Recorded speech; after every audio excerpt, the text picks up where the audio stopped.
Hi friends, good morning, காலை வணக்கம். எல்லோரும் எப்படி இருக்கீங்க? உங்களெல்லாம் பார்த்து ரொம்ப நாள் ஆன மாதிரி எனக்கு ஒரு ஃபீல். நம்ம வீட்டுக்கிட்ட பார்த்திங்கன்னா நிறைய ஒர்க்ஸ் போயிட்டே இருக்குது. பெண்டிங் ஒர்க்ஸ் எல்லாமே கிளியர் ஆகிட்டுருக்கு. ஹலோ சார், உங்களுக்கு காலையிலேயே தோசை வச்சாச்சு, சாப்பிடுங்க. ஸோ கார்டன் கொஞ்சம் நிறைய சேஞ்சஸ் இருக்குது, வாங்க பார்க்கலாம். கார்டனோட சேஞ்சஸை பார்க்கலாமா? என்னடா ஆச்சு? ஸோ ஹஸ்பண்ட் சொன்னார், கீழே வைக்காதே அப்புறமா வச்சுக்கலான்ட்டு. பட் நான் தான் கேட்கல.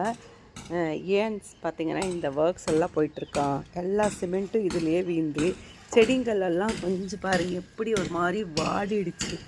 அகெயின் இப்போ இங்கே எல்லாமே மண்ணு கொட்டுவாங்க, ரெட் சாயல். அப்போ திருப்பி எல்லாத்தையும் நான் ரிமூவ் பண்ணோம். ஸோ பெரியவங்க சொன்னால் கேட்டுக்கணும் அப்படின்றது கரெக்டாக தான் இருக்குது. நான் கேட்கவே இல்லை. இப்போ எடுக்கும்போது மனசு கஷ்டமாக போகும். அண்ட் நான் வச்ச சின்ன அந்த செம்பருத்தி குச்சி எல்லாமே பார்த்திங்கன்னா சூப்பராக தொழுத்து வந்திருக்கு. எல்லாமே ஒன்று கூட ஃபெயிலியர் ஆகலை, எல்லாமே சூப்பராக வந்திருக்கு.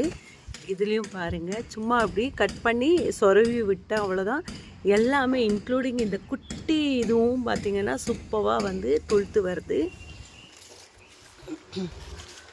ஸோ இந்த மாதிரி ஒர்க்ஸ் எல்லாமே போயிட்டுருக்கு. இதுக்கு அடுத்து பார்த்திங்கன்னா இங்கே டைல்ஸ் போட்டுருவாங்க, லைக் வாக்கிங் பேத் மாதிரி. நெக்ஸ்ட்டு இன்றைக்கி எனக்கு ரொம்பவே பிடிச்ச ஒரு ஃப்ளவர் வந்து மலர்ந்துருக்காங்க. டட்டடா, எவ்வளோ பெரிய ஃப்ளவர் இல்லைங்களா? எனக்கு இந்த மாதிரி பெருசாக ரொம்ப பிடிக்கும். ஒன்றே ஒரு பூ வச்சாலும் அழகாக இருக்கும்.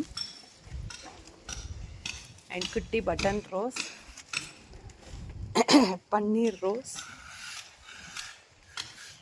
இந்த முட்டை இருக்குது. ஒரு 10 to 20 minutes கழிச்சு பறிச்சோன்னா இது ஆகிடும். ஸ்ட்ராபெரி அங்கே இருந்தது எடுத்து இதுக்குள்ளே வச்சிட்டேன். இந்த வந்து என்ன சொல்லுவாங்க, ஐயப்பா ஃப்ளவர் அப்படின்னு தான் நான் சொல்வேன். சிந்தாமணியா இல்லை ஏதோ ஒன்று இந்த ஃப்ளவர் பேர் சொல்லுவாங்க, எனக்கு தெரியாது. தெரிஞ்சால் கமெண்ட்டில் சொல்லுங்கள். ஸோ ஓவராலாக நம்ம தோட்டம் கொஞ்சம் அப்படியும் போயிட்டுருக்கு.